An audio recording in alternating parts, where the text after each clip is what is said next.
शाम के 4 बज रहे हैं। आप देख रहे हैं न्यूज 18 इंडिया। मैं हूं आपके साथ प्रीति रघुनंदन। उत्तर प्रदेश में जिन्ना जिन्ना होता था, अब यूपी चुनावी फिजा में कसाब की एंट्री हो गई है। जी हां, अब तक जिन्ना वाले बयान पर समाजवादी पार्टी के अध्यक्ष को घेर रही बीजेपी ने अब उन्हें पाकिस्तानी प्रेमी बताने में कोई कोर कसर नहीं छोड़ी है। बीजेपी प्रवक्ता संबित पात्रा ने एक प्रेस कॉन्फ्रेंस करते हुए अखिलेश पर जोरदार हमला किया और कहा कि अगर आज कसाब जिंदा होता तो उसे चुनाव प्रचार जरूर करवा लेते।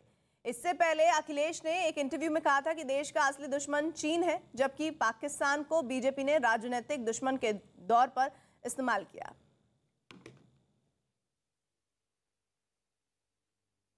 अखिलेश यादव जी ने इंटरव्यू में कहा है, साक्षात्कार में कहा है कि पाकिस्तान भारत का असली दुश्मन नहीं है। अखिलेश यादव जी का कहना कि वो पाकिस्तान को भारत का असली दुश्मन नहीं मानते हैं और भारतीय जनता पार्टी केवल और केवल वोटों की राजनीति के कारण पाकिस्तान को दुश्मन मानती है, दुखद, चिंताजनक और शर्मनाक।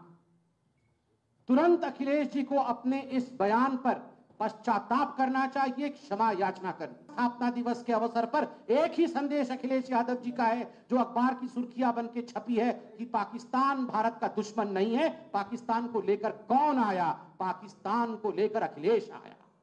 जिन्ना को लेकर कौन आया? जिन्ना को लेकर अखिलेश आया।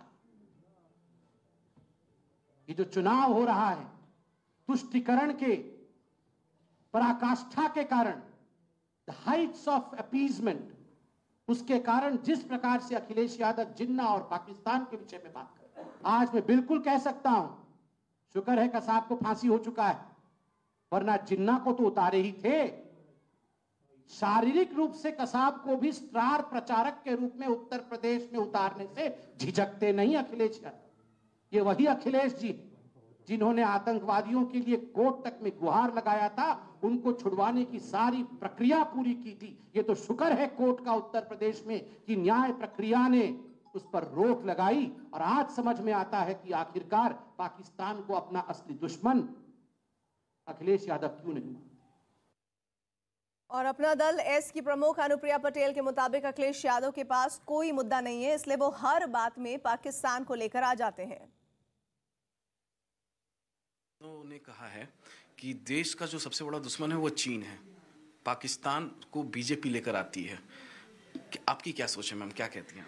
देखिए, फिलहाल मैं तो इतनी सलाह दूंगी कि उत्तर प्रदेश का चुनाव है, हम चुनाव के बीच में हैं, तो इस वक्त उत्तर प्रदेश के विकास, उत्तर प्रदेश की जनता के लिए 2012 से 2017 के बीच में उनकी सरकार ने क्या किया, आगे वो क्या कर सकते हैं, इस पर उनका फोकस होना चाहिए। क्योंकि उत्तर प्रदेश की जनता इस वक्त ये ज़्यादा जानना चाहती है कि दोनों गठबंधन जो आमने सामने हैं वो उत्तर प्रदेश की जनता के लिए क्या विजन रखते हैं। हमारी सरकार ने तो 5 साल में जितना काम किया, एक प्रो डेवलपमेंट रेजिम रही है, बहुत सारा विकास का काम हुआ है, हमारे पास गिनाने के लिए हमारी बहुत सारी उपलब्धियां हैं, तो उनके पास कुछ हो तो वो बताएं।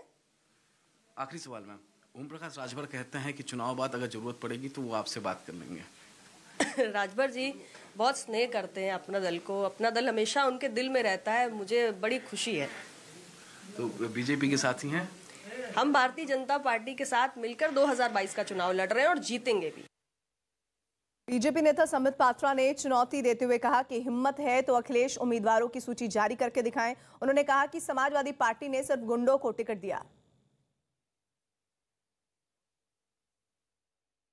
भारतीय जनता पार्टी अखिलेश यादव जी से एक चैलेंज करती है, एक चुनौती करती है, और वो चैलेंज है, अखिलेश जी यदि आप में हिम्मत है, नैतिकता है, मोरालिटी है, क्रेडिबिलिटी है, तो आप अपने उम्मीदवारों की सूची को जारी करें। कौन कहां से लड़ रहा है इस सूची को जारी करें। हम सब जानते हैं ये सूची जारी नहीं होगी, और क्यों नहीं होगी यह भी आप समझते हैं। अखिलेश जी ने चिट्ठी लिखा है इलेक्शन कमीशन को। वो चाहते हैं कि हमारे जो मीडिया के बंधु बैठे वो ओपिनियन पोल ना दिखाए, ओपिनियन पोल ना करें। स्वाभाविक है, आज ओपिनियन पोल पे बरसे हैं। मैं आज लिख के दे रहा हूं 10 मार्च को ईवीएम पे बरसेंगे। आज ओपिनियन पोल खराब नजर आ रहे हैं, 10 मार्च को शाम तक बोलना शुरू कर देंगे ईवीएम खराब थे तभी हम हार गए। ना इनको जनता की ओपिनियन से मतलब है, ना इनको संस्थाओं के ईवीएम और कोर्ट से मतलब है, इनको केवल और केवल गुंडई से मतलब है और किसी विषय से मतलब नहीं। और संबित पात्रा यहीं पर नहीं रुके, उन्होंने कहा कि बीजेपी विकास की राजनीति पर भरोसा करती है, हम यूपी में एक्सप्रेस वे बनवाते हैं। ये जो चुनाव है ये एक्सप्रेस वे का चुनाव है। This election is an election of express way and this appeal of mine is the youth of Uttar Pradesh, the educated dynamic youth of Uttar Pradesh. It is a versus election, express way of Bharatiya Janata party versus the expressway of Samajwadi Party. The expressways of Bharatiya Janata Party are Ganga Expressway, Purvanchal Expressway, Bundelkhand Expressway, Gorakhpur Link Expressway. और जहां तक Samajwadi party का सवाल है, गुंडई expressway, रंगदारी expressway, दंगई expressway और mafia expressway, चुनना आपको गंगा एक्सप्रेसवे और गुंडई एक्सप्रेसवे के बीच में, चुनना आपको है पूर्वांचल एक्सप्रेसवे और रंगदारी एक्सप्रेसवे के बीच में, चुनना आपको है बुंदेलखंड एक्सप्रेसवे और दंगाई एक्सप्रेसवे के बीच में, चुनना आपको है गोरखपुर लिंक वे और माफिया एक्सप्रेसवे के बीच में। और उत्तर प्रदेश की 25 करोड़ जनता बुद्धिमान है। और सपा नेता सतीश प्रेमी समाजवादी पार्टी से चिंदौसी की विधानसभा सीट के लिए टिकट चाहते थे, लेकिन पार्टी ने इनकार कर दिया। सतीश प्रेमी ने पार्टी पर गंभीर आरोप लगाए हैं, कहा है कि मैं ईमानदारी से काम कर रहा था लेकिन मेरा टिकट कट गया। बड़ी संख्या में उनके समर्थक उनके घर पर पहुंचे हैं, जो सतीश प्रेमी के टिकट न मिलने पर भावुक नजर आए। सतीश ने कहा कि अब समर्थकों से बातचीत के बाद आगे का फैसला लेंगे।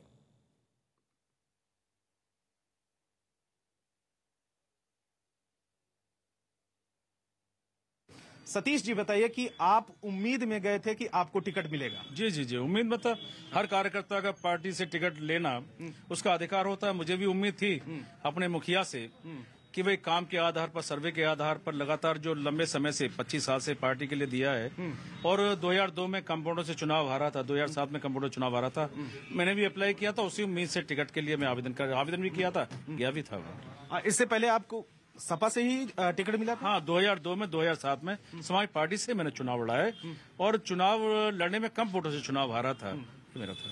इस बार आपको कुछ आश्वासन मिला था पार्टी की तरफ से? नहीं, पार्टी के नेताओं से अपने काम के बल पे मैंने कहा था, आवेदन किया था, काम के बल पे मैंने कहा था कि भाई लगातार काम किया क्षेत्र में, क्षेत्र की, और फिर काम करना हर कार्यकर्ता काम करता है। मुझे यह था कि भाई जन भावनाओं के अनुरूप जो क्षेत्र की भावना है उनका सर्वे कराएंगे, और सर्वे कराने के बाद अखिलेश जी यादव जी टिकट तय करेंगे, उसी उम्मीद से मैं भी वहां पर था।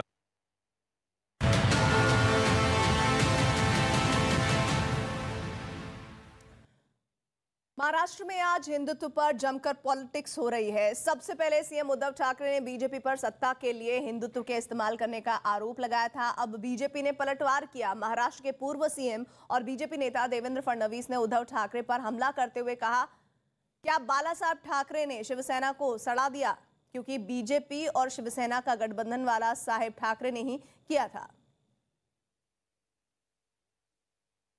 उद्धव ठाकरे जी ने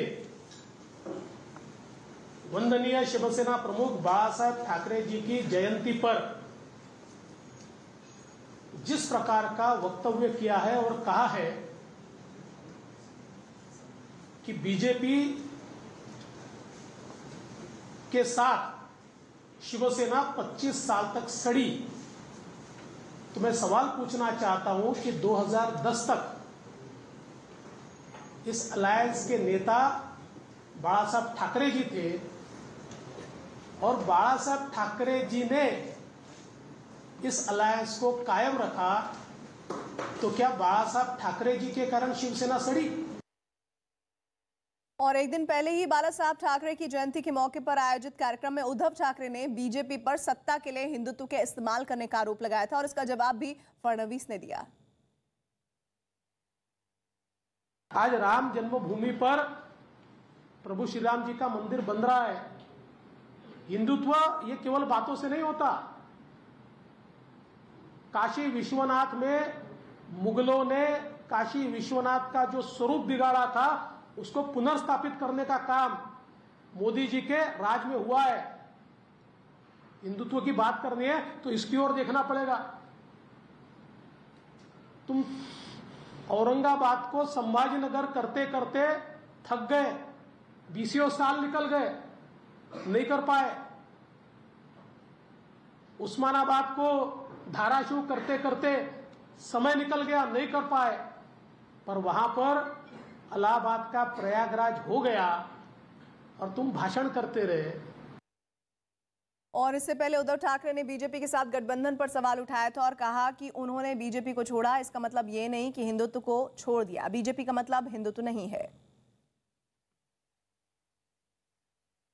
हिंदुत्वापासून कदापि दूर जाऊ शकत नाही, शकणार नाही। हिंदुत्व आम्ही कधी सोडू शकत नाही, सोडणार नाही। आम्ही भाजपला सोडलं, हिंदुत्व सुटलेलं नाही। भाजप म्हणजे हिंदुत्व नाही, कारण आपण विश्वास टाकला, त्याने विश्वासघात केला। त्यामध्ये घुसून आपल्याला नामशेष करायच्या मागे लागल्यानंतर मग आपण उलट फिरून पंजा मारायचा, तो मारावाच लागला। सगळे एनडीए मध्ये राहिले किती लोक, सत्तेसाठी हिंदुत्वाचा वापर आपण कधीही केला नाही आणि कदापि करणार नाही।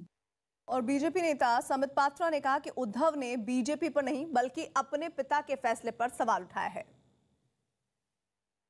बड़ा दुखद विषय है, कल जब हिंदू हृदय सम्राट बाला साहेब ठाकरे जी का जयंती मना रही थी पूरा देश, हम सब ने, आज वो हमारे साथ नहीं मगर फिर भी हम सब ने उनके लिए कामना की थी, उनके लिए प्रार्थना की थी। उस समय उनके पिता, खुद के पिता के निर्णय के ऊपर इस प्रकार का संदेह उठाना, उसे प्रश्नों के घेरे में खड़े करके कहीं न कहीं उद्धव जी ने भारतीय जनता पार्टी पर हमला नहीं किया, उन्होंने हमला अपने पिता के निर्णय पर किया है। और इसका जवाब महाराष्ट्र की जनता तो देगी, किंतु उत्तर प्रदेश में भी लोग आज जानते हैं कि तुष्टीकरण की राजनीति के कारण चाहे उद्धव जी हो चाहे अखिलेश जी हो, किस प्रकार की राजनीति कर रहे हैं और उसका अंजाम क्या होगा, ये उत्तर प्रदेश की जनता भी समझती है। और बीजेपी नेता अमित मालवीय ने उद्धव ठाकरे की एक तस्वीर सोशल मीडिया पर शेयर की और उस बयान का जिक्र किया जिसमें उद्धव ने गठबंधन पर सवाल उठाया था। साथ ही उन्होंने ट्वीट किया, वो अपने पिता दिवंगत बाला साहब ठाकरे के विवेक पर सवाल उठा रहे हैं। मुख्यमंत्री उद्धव ठाकरे के बयान पर बीजेपी नेताओं के पलटवार के बाद शिवसेना नेता संजय राउत सामने आए। उन्होंने आरोप लगाया कि बीजेपी के साथ गठबंधन करने वाली सभी पार्टियों को कीमत चुकानी पड़ी। उद्धव जी ने बर्बाद हुआ नहीं कहा, वे सड़ गए। बहुत ही तीखी उनकी रिएक्शन थी। कल आपने देखा होगा, ये बात उद्धव जी ने पहले भी कहा है, ये पहली बार नहीं कहा है। बीजेपी के साथ हमने 25 साल निकाले, बीजेपी को जमीन से आसमान तक पहुंचाया हमने महाराष्ट्र में, सबको मालूम है। हमने गठबंधन का धर्म हमेशा निभाया, इतिहास गवाह है। लेकिन जो हुआ हुआ, लेकिन उद्धव साहब ने अपनी वेदना कल व्यक्त की है और ये सही है। और वहीं बीजेपी नेता अतुल भातखलकर ने उद्धव ठाकरे के बयान को बौखलाहट में दिया गया बयान बताया। उद्धव ठाकरे जी का आज का भाषण यानी सिर्फ और सिर्फ भारतीय जनता पार्टी और नरेंद्र मोदी जी के बारे में उनके मन में जो द्वेष है, उस द्वेष का प्रदर्शन था। उद्धव ठाकरे जी ने स्वाभिमान की बात की, हिंदुत्व की बात की। उद्धव जी, आपने कांग्रेस के साथ समझौता करने के बाद ये तीसरा बरस है जिस 23 जनवरी को राहुल गांधी ने या कांग्रेस के कोई भी नेता ने हिंदू हृदय सम्राट बाला साहेब ठाकरे जी को उनके जयंती के उपलक्ष्य में आदरांजलि व्यक्त करने वाला एक ट्वीट भी नहीं किया। द ग्लोबल वेटलैंड आउटलुक 2018 के मुताबिक वेटलैंड का नुकसान प्राकृतिक वनों की तुलना में 3 गुना तेज है। हालांकि पशेट्टीहल्ली वेटलैंड ने कुछ अलग ही उदाहरण पेश किए हैं और ये नतीजा है कि 3 सालों के लगातार और ठोस प्रयासों का पशेट्टीहल्ली वेटलैंड को WWF इंडिया द्वारा 3 साल की वेटलैंड संरक्षण पहल के चलते फिर से जीवंत किया गया है, जिनमें समुदायों, उद्योगों, ग्राम पंचायत सदस्यों के नेतृत्व में एक मल्टी स्टेक होल्डर कमेटी बनाई गई है और ये सब बेंगलोर ग्रामीण जिला प्रशासन के नेतृत्व में किया गया है। ये पहल दरअसल विविध साझेदारियों और सहयोगों के जरिए हासिल किए गए एक जबरदस्त नतीजे का अनोखा उदाहरण है। देखिए मिशन पानी की एक रिपोर्ट। स्वच्छता और पानी, पानी, पानी, हमको बचानी है ये जिंदगानी। The district where we are here now, Bangalore Rural District, it is under a severe water crisis and the groundwater level is gone down from the surface approximately 1500 feet. And the surface water bodies which are there, available sources of water like wetlands, ponds, temple tanks, they are all in a very degraded state. So there are the local community or the local villages around this wetland, many industries here in the Bashetele Apparel Park, the Gram Panchayat and the schools and the colleges. So it's like a full of different type of stakeholders. So we started talking to each of them to understand why this has come to this stage. We also studied the drainage pattern, connectivity from where water is coming into the wetland. That was something which was a revelation for us, that this is not an independent wetland, but it is a cascade of 4 to 5 wetlands, and from the upstream wetlands it is connected. And because the connectivity is lost or degraded, the water is not coming into this wetland, and also the catchment is degraded. We made wetland mitras, who are the friends of the wetland from the local community, and we did capacity building for them. We trained them on wetland health assessment. Many villagers came forward and told us that, oh, our defunct borewells started getting recharged, maybe because of this water which is there in this wetland. This was something which we dreamt of and believed in, and now it has strengthened our belief that this is possible. स्वच्छता